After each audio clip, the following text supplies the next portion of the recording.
The national championship is set. Indiana will face Miami in Miami on January 19th. Sean, after we watch the semifinal rounds of the college football playoff, I think one thing stands out. First and foremost, Indiana is an unstoppable force. Miami has proven once again that they are incredibly physical and have some serious dudes along the line of scrimmage. My biggest takeaway has nothing to do with how I think the game is going to pan out. It has everything to do with how this game is going to be played, which is an absolute bludgeoning on both sides. We're going to watch a fist fight between these two teams. They're very different styles of physicality because you've got the big hulking forces that is the Miami offensive line and the Miami defensive line. And then you've got the fast and aggressive physicality that Indiana plays with. I think that we're about to see two meteors go full speed into one another, and whoever doesn't explode ends up winning. I think one of the meteors is a little more meteor. It's late, folks. It's really late. It's actually not. No, hold on. It's not late. It's no, not I even can't 11 use o'clock. Excuse. No, you can't use that excuse like we usually terrible. I'm just rotten from the core with awful joking. Indiana proved so much to me in their win versus Oregon, and I thought that Miami. How do I weigh blowout? And this feels like we have this conversation every CFP. How do we weigh blowout dominance, dropping D victory versus insane, gritty, clutch, like just get by a super competitive, tight matchup game that Miami did over Ole Miss? Like what's momentum? What am I counting as momentum? Is it Miami who found a way to win in torrent conditions, or Indiana who didn't even bat an eye and scored a touchdown with it 5 seconds burned in the first quarter off a pick six? Like what I don't know which team holds better momentum. Well, I think that that's the key here of what I'm bringing up is that both teams have ridiculous momentum. It's like we put I know I'm using a lot of metaphors here. It's like we put two bowling balls at the top of staircases and we're just kind of letting them go. We're going to see if they what that collision is going to look like. I think that both have a degree of confidence that comes from the way that they played, and the outcomes were completely different. I think that what needs to be taken away from this, nobody should expect Miami to just lay down. They should not expect them to completely get dominated the way that Oregon did. I think that there's a very obvious difference in the degree of execution that has come from Miami throughout their playoff run compared to the way that Oregon played. I don't think they're going to show up flat at all. They've shown up flying from the start. They have come to hit. Both these teams come to hit. The biggest, I think, determining factor is that we watched Miami win despite playing 75% of their best ball. They had a bunch of poor penalties, poorly timed penalties. They dropped 4 picks, which was problematic, that kept them from more confidently winning that game. If you make those same mistakes against Indiana, you lose by multiple scores. I think if they clean up a little bit here, that is where their path to victory is. Clear something up for me because Miami, it looks phenomenal. I'm not going to take that away from them. How did they lose to Louisville, and how did they lose to SMU, and how are they doing this now? I need that cleared for me. That's I'm actually being like dead ass with you. I have literally no idea how to explain it. I don't.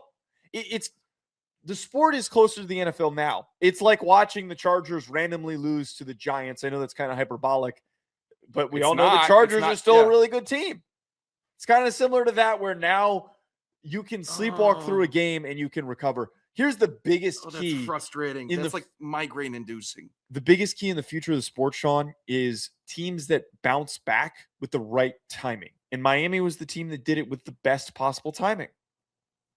I can't believe they snuck into the playoff and they're in the national championship. I can't. I'm floored by it. You hate Miami. I like Miami. I'm fine with Miami. No, you hate them. No, they all said you hate. All the fans said you hate. I don't hate Miami. I'm fine with Miami. I hate that Miami continues to wear the all-white jerseys. I think they need to wear orange in the national championship. Those are crispy. What are you talking about? They're not crispy. They're not memorable. I need. Oh, you're just. Oh my God! The orange jerseys are memorable. That's the scenes that you think of. The white with the piping on it. Oh my and you God! Think of Clinton Portis and Ray Lewis, and you think of Michael Irvin. You don't think of them in the white jerseys. You think of them in the orange jerseys. Miami wins in orange, they lose in white. That's my lean. That's going your into this game. analysis? I think so.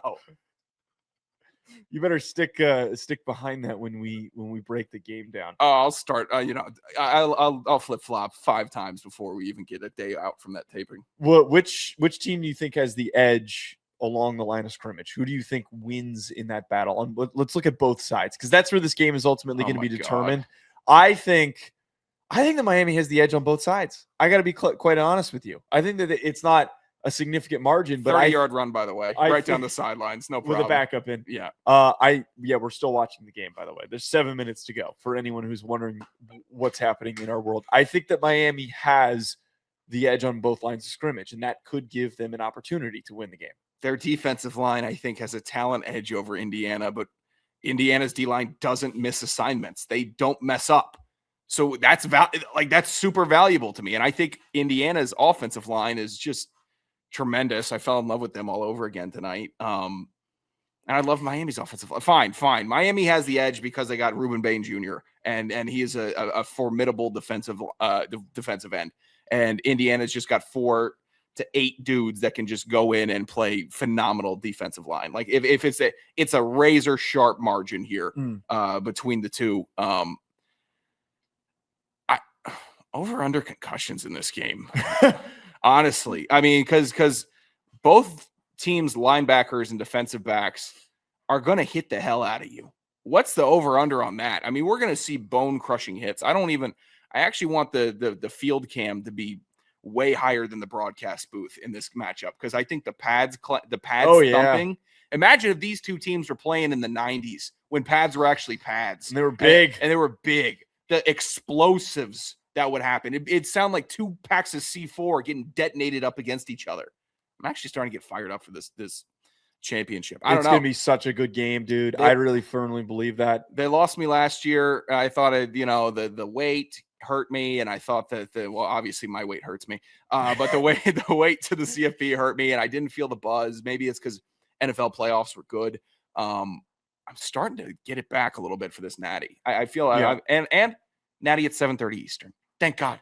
Thank God Almighty that it's not an 8:40 kick on the East Coast this year. Tremendous. When does that happen? It was all before. I think last year was the first time they implemented it, where it was a 7:30. All before it was 8:40 Monday night. I didn't recall that. Oh, I didn't recall yeah. I'm fired up at 7:30.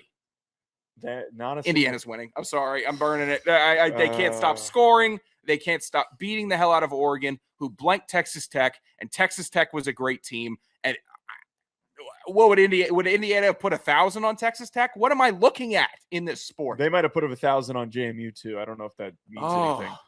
All right, everybody, hit that like button. Comment below who you think is going to win the national championship. Subscribe as well. We'll talk to you later.